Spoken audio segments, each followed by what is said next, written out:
All right, let's get started. Let's welcome Phil. Okay. All good? Good to see you. Want me to start? Yeah, go ahead and start. Whatever you want.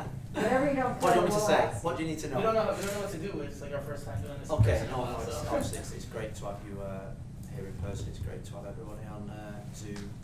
Hopefully one day we can all get back in the same room and do these press conferences the way that we like to do, the face to face. But we're early in the week, so in terms of sort of like the news on the squad, Sammy Guediri and Robbie Robinson are advancing really well. Robbie's been out on the field the last couple of days with the physios, doing some light jogging, so he's just starting to see the light at the end of the tunnel. We don't foresee him back though for the next couple of games at all. We need to make sure that he's fully recovered. Sammy's going to be a little bit longer. I think he got quite a nasty one, so we're just going to take extra precaution with them too. As you saw today. Give me 1 second, let me turn on your mic. That was so good as well. You were rolling. It worked. Do we have to repeat all It should be on the. Yeah, on the camera, so you're fine. Go ahead. that? Hello? Hello? Hello? Yeah, now it's on. Yeah? Yep. Go ahead. Hello? Yeah, can you all hear me? Yeah. Maybe you should pull it a little bit closer to you. Is that better? Yeah, that's better. I hear you there. Perfect, thank you. Start again?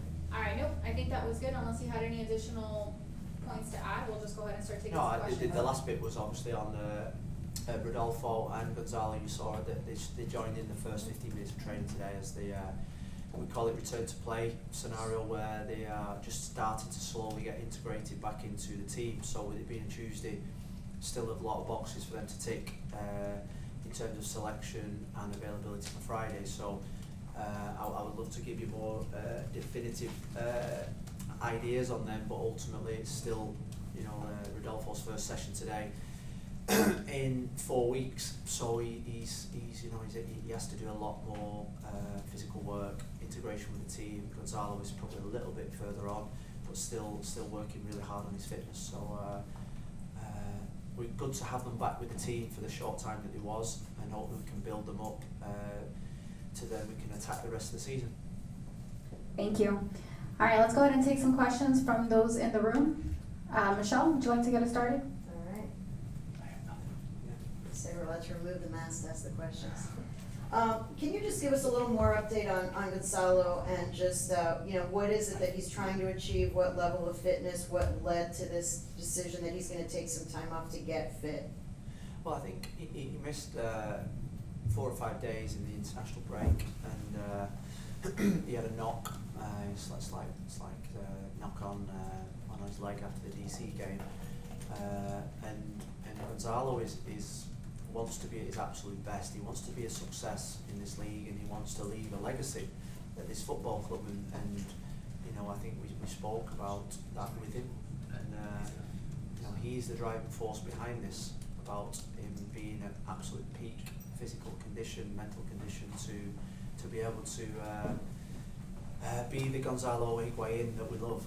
And he's had some really good games this season, but we just felt as myself and Gonzalo that we wanted to make sure that he was 100% fit and firing on all cylinders, and making sure that in the weeks after these 2 more games, now we're thinking about the block of 3 games versus Orlando, DC and Montreal, after that we're into 3 games a week, and to be able to cope with that, to be able to compete, to be able to sustain the durability, we wanted to make sure we give him the best opportunity, and that's what this period of work that he's putting in, that he wants to put in as a great professional that he is why we decided to go with it.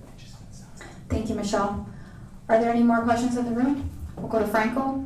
Hey, Phil. I wanted to ask you about the team, but just to stick with Gonzalo for a second. If he's not fully fit, why not have him travel to at least to be an option on the bench?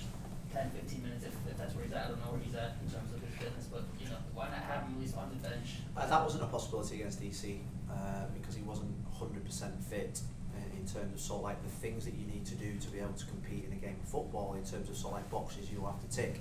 He's getting closer to that. You know, you think about sprinting, turning, acceleration, box-to-box running, kicking the ball. These are all boxes that you need to tick to be 100% fit. And before DC, wasn't that. You know, there's nobody who would have loved it more than anything to have him on the pitch or even as an option. So that's the reason why we're hoping that he has ticked a lot of more boxes since then in the last 10 days, and we're hoping over the next 2 weeks we might be able to get him back involved.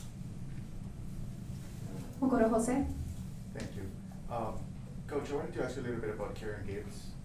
When do you expect him to arrive? I know he's eligible to play in July. When do you expect him to be with the team? And also, if you can talk a little bit about Orlando, what have you seen from them? Yeah, Kieran, we expect to be here in the first week of July, hopefully. You know, obviously there's, you guys don't realise that the process now for visas is becoming really, really difficult because of the pandemic, the travel restrictions. It's not as easy just to hop on a plane to come out. We'd love to get him out at the end of the season with West Brom and for him to meet everybody, train for a few days, get acclimatised, then go back obviously get his visas. I know the too well, I've been through it, so's my goalkeeping coach, so's my video analysis. The restrictions are pretty brutal, and you know, we've got players in the team that families are still in their countries because they haven't got visas for their families. So it's not just one person that's suffering. You know, I think everybody in MLS, probably most people in most countries, are suffering because of the restrictions in the visa process. So we just hope that we get Kieran through the visa process, the same with Nick Marsman as well, and we get them out here as quick as possible, hopefully for the New York Red Bulls game, maybe 17th of July, hopefully that he can be competing for that, if not just after that. Thank you. Michelle, we'll go back to you, and then another question from Franco.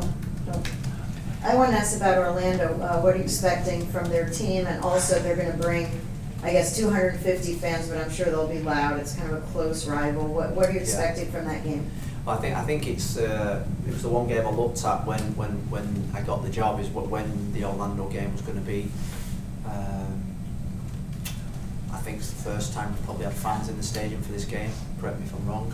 And I think the atmosphere is going to be incredible. I thought the atmosphere in all three games that we've had so far has been really good. You think about the reduced tendencies against LA Galaxy in Montreal, and then the last game against DC, I thought it was electric as well. Our fans have been sort of like our 12th player this season already. They've been probably our best player so far this season in terms of their vocal, their encouragement, and we're going to need them on Friday night. It's going to be an electric atmosphere. We're going to make it as hostile as we possibly can. It's in England we call these games like local derby games, where it's for the fans. The result is for the fans. The result is what means most, because of the rivalry between two sets of supporters in football clubs, and we want to make sure that we build up this rivalry. You know, I think that's what makes football so appealing, so attractive, and so good. It's on national TV, it's prime time, and these are the games that I hope my players want to play in and want to perform in, and I think we owe our supporters a performance at home.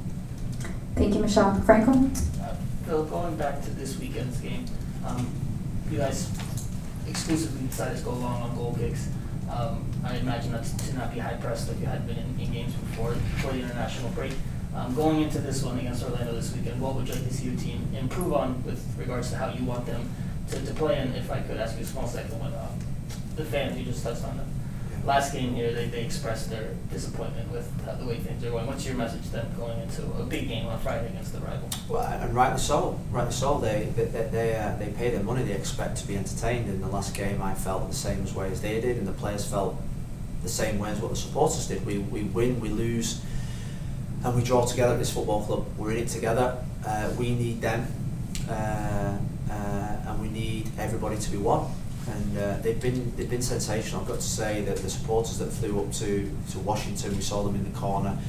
You know, because of the club colours, it's very easy to spot our supporters all over the stands, and we want the stadium on Friday to be hostile. We want the stadium to be electric. We want the atmosphere to be great, and we want to make it a night for them to enjoy and to remember. And that means that we have to put a performance on. And I thought in terms of the performance levels against DC, the attitude was fantastic. It was a big shift from the previous game. That now is the benchmark for what we want, and you know, performance levels, that's a great foundation for us to build on, and you know, we start getting all our fit players back, and you'll start seeing the performances get better, and you know, I'm looking for that on Friday. Thank you, Franco. All right, at this point, we'll take a question from Andrea. Hi, Phil. I wanted to ask you if there's a possibility of you bringing new players in this window that will open, and if you have thought about that. Local players, I refer from the league or other leagues here in the United States. Well, we've got 2 new players added to the squad in terms of Marsman and Gibbs, so that I see as the only business that we'll be making. We're always obviously on the lookout, we're scouting, we're looking at the best players, but I think we've got enough quality in the squad. I'm happy with the squad that we've got, with the 2 players that are going to come in for us to really compete this season. Our performance levels need to get better. I think that's the main thing that I'm looking for, is that I always think about concentrate on the players that you've got, concentrate on the quality that you've got, concentrate on getting the best out of the players that we have in this football club. And then if we do that, then we will be successful. And you know, I think the players are in a really good frame of mind since the DC game. They realised the levels of performance that the commitments and the attitude was really good, and they also handled what I thought was really difficult circumstances with 3 really poor decisions against us that went against us really good as well, and you know, that was something that I was proud of them about. Thank you, Andrea. We'll take one more question from the Zoom. Let's go with Salvador. Salvador, you're off mute. Thank you, Jackie. Hi, Phil. How are you? Hi, Salvador. Nice to see you. Phil, I just want to ask you about your thoughts about the sanction that Gregory got from the match against DC United. I just want to ask you about your thoughts about this sanction, and if I can, what we can expect from this Inter Miami for the match against Orlando City. Thank you. Well, the sanctions, they're sending off, you mean? Yes, he's asking about the sending off for the past weekend. Okay, Not the you know, sanctions. I expect both red cards to be rescinded, to be honest with you. That's my expectation. I think the dialogue that we've had with the league, I think, has been really positive.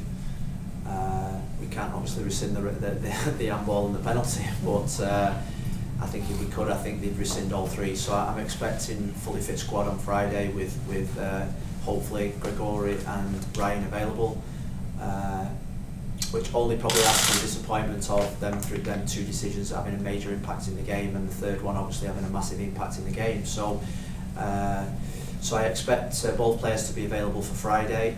And in terms of Friday, I think we're coming up against an outstanding team, one of the best in our conference, with a manager of great experience. You know, I watch a lot of Orlando.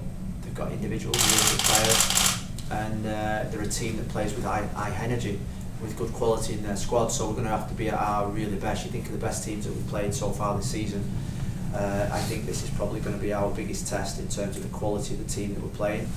I thought Philadelphia, obviously who won the league last year, were an outstanding team, but I think Orlando this year will probably be the team to beat. So it's going to be a real difficult game for us in our home.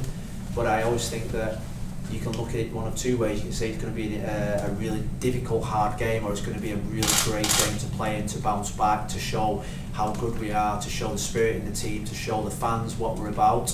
And that's the way that I want to look at it. We're playing against a really, really good team, one of the best teams in our conference, but a team that I think if we're at our absolute best, we can fully compete with. Thank you, Phil, for joining us. Thank you, guys. Nice to see you.